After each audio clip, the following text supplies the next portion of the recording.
안녕하세요. Eat Bible입니다. 오늘 함께 살펴볼 본문은 창세기 40장 1절에서 23절까지의 말씀입니다. 먼저 오늘 말씀을 읽겠습니다. 이런 일들이 있은 지 얼마 뒤에 이집트 왕에게 술잔을 올리는 시종장과 빵을 구워 올리는 시종장이 그들의 상전인 이집트 왕에게 잘못을 저지른 일이 있었다.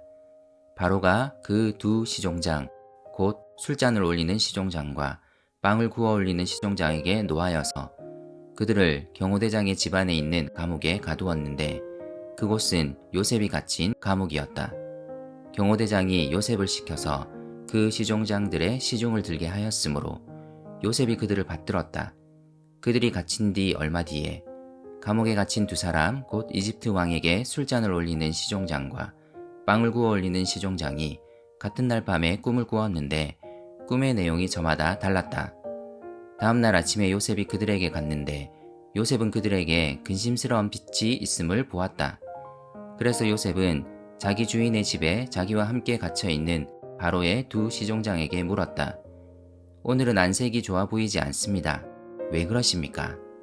그들이 그에게 대답하였다. 우리가 꿈을 꾸었는데 해몽할 사람이 없어서 그러네.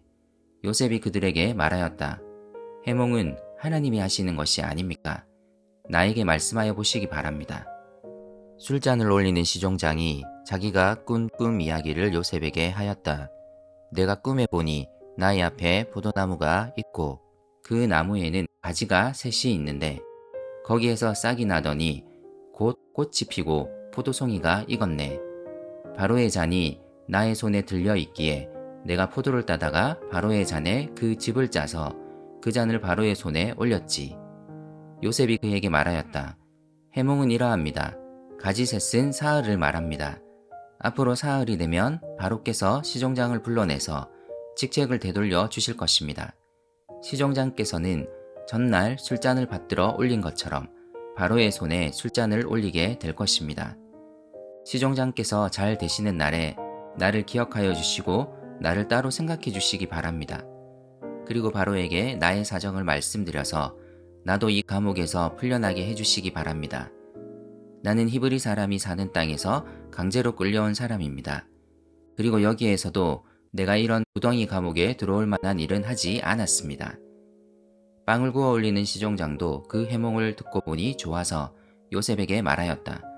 나도 한 꿈을 꾸었는데 나는 빵이 담긴 바구니 3개를 머리에 이고 있었네. 제일 위에 있는 바구니에는 바로에게 드릴 온갖 구운 빵이 있었는데 새들이 내가 이고 있는 바구니 안에서 그것들을 먹었네. 요셉이 말하였다. 해몽은 이러합니다. 바구니 셋은 사흘을 말합니다. 앞으로 사흘이 되면 바로께서 시종장을 불러내서 목을 베고 나무에 매다실 터인데 새들이 시종장의 주검을 쪼아 먹을 것입니다. 그러한 지 사흘째 되는 날, 그날은 바로의 생일인데 왕은 신하들을 다 불러 모으고 잔치를 베풀었다. 술잔을 올리는 시종장과 빵을 구워 올리는 시종장이 신하들이 모인 자리에 불려 나갔다. 바로에게 술을 따라 올리는 시종장은 직책이 회복되어서 잔에 술을 따라서 바로의 손에 올리게 되고 빵을 구워 바치는 시종장은 매달려서 처형되니 요셉이 그들에게 해몽하여 준 대로 되었다. 그러나 술잔을 올리는 시종장은 요셉을 기억하지 못하였다. 그는 요셉을 잊고 있었다. 이전에 요셉은 그가 꾼 꿈을 형들에게 이야기했고 이 꿈 이야기로 인해 형들의 미움을 받아 이집트의 노예로 팔렸습니다. 창세기 요셉 이야기를 보면 요셉은 17세에 노예로 팔리고 30세에 바로의 꿈을 해석하고 이집트의 총리가 됩니다. 이를 보면 13년이라는 긴 세월 동안 요셉은 보디발의 종으로 그 다음에는 감옥에 갇혀 있었다는 것을 알 수 있습니다. 억울한 누명을 쓰고 감옥에 갇힌 요셉은 좌절하지 않고 삶의 최선을 다했습니다. 어느새 그는 감옥의 간수장에게 신임을 얻고 감옥 안에서 일어나는 온갖 일들을 도맡아 하게 되었습니다. 창세기 41장 1절이 오늘 이야기의 시점을 요셉이 바로 앞에 서게 되기 전 2년 전이라고 말하므로 아마도 요셉의 나이 28, 이집트로 팔려온 지 11년 정도가 흘렀을 때의 일이었을 것입니다. 어느 날 이집트 왕의 두 관리가 감옥에 들어옵니다. 이들은 왕의 술잔을 맡은 시종장과 빵을 구워 올리는 일을 맡은 시종장이었습니다. 고대 세계에서 이 직책은 왕을 암살할 수도, 암살을 막을 수도 있는 자리였습니다.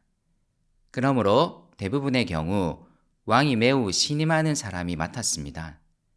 그런데 이런 사람들이 감옥에 들어온 것을 보면 이 둘 다 왕을 해치려는 어떤 계획에 연루되었거나 오해를 받는 중이었을 것입니다. 이들이 마침 요셉이 갇힌 감옥에 들어오게 됩니다. 그리고 이들은 각자 꿈을 꾸었습니다. 꿈을 꾼 이 두 관리는 얼굴이 어두워졌습니다. 그 꿈이 아마도 자신들이 왕에게 어떤 처분을 받을지 계시한다고 생각했을 것입니다. 요셉은 그들의 어두운 낯빛을 보고 근심의 이유를 묻습니다. 그들은 꿈을 꾸었다고 대답하며 이것을 해몽할 사람이 없어서 답답하다고 말합니다. 이 이야기를 들은 요셉이 말합니다. 해몽은 하나님이 하시는 것이 아닙니까? 나에게 말씀하여 보시기 바랍니다. 요셉의 말이 놀랍습니다. 그는 지금 이집트의 노예로 와 있습니다. 하지만 그는 이집트 신의 이름을 말하지 않고 하나님을 말하고 있습니다. 하나님이야말로 이 모든 상황을 통제하시는 분임을 말하고 있는 것입니다. 그가 감옥에 갇혀 있는 동안에도 하나님을 계속 의지하고 있었음을 보여주는 장면입니다. 그리고 요셉은 그들의 꿈을 풀어줍니다. 사흘이 지난 후 이 두 관리의 운명이 달라질 것입니다. 왕의 술잔을 맡은 시종장은 풀려나 다시 하던 일을 하게 될 것입니다. 하지만 빵을 구워 올리는 시종장은 파라오에게 목숨을 잃을 것입니다. 이 해몽을 하며 요셉은 사흘 뒤에 살게 될 술잔을 맡은 시종장에게 부탁하고 있습니다. 그 꿈대로 되는 날에 자신을 꼭 기억해서 자신을 풀어달라고 부탁합니다. 그리고 요셉의 해몽은 그대로 실현됩니다. 왕이 술잔을 맡은 시종장은 풀려나 다시 그 직책을 회복하고 빵을 바치는 시종장은 나무에 매달려서 처형됩니다. 그리고 창세기는 이렇게 말합니다. 요셉이 그들에게 해몽하여 준 대로 되었다. 이 표현은 요셉이 이전에 꾸었던 꿈, 형들에게 이야기해 준 그 꿈, 11명의 형제가 자기 앞에 엎드려 절하게 될 것이라는 그 꿈도 마침내 이루어질 것을 암시합니다. 하지만 아직 시간이 더 필요합니다. 술잔을 올리는 시종장은 요셉의 해몽대로 살게 되었지만 요셉을 잊었습니다. 하지만 요셉은 알고 있었습니다. 그가 이 두 관리에게 고백했던 대로 세상의 모든 것을 주관하시는 분은 하나님이십니다. 그는 그가 꾸었던 꿈이 이루어질 것을 신뢰했을 것입니다. 삶이 잘 풀리지 않고 계속 꼬이기만 하는 것 같은 상황 속에서도 그는 모든 것을 주관하시는 하나님을 고백했습니다. 오늘 우리도 온 세상의 주인이신 하나님, 우리와 함께 하시며 이끄실 하나님을 기억하고 잊지 않았으면 좋겠습니다.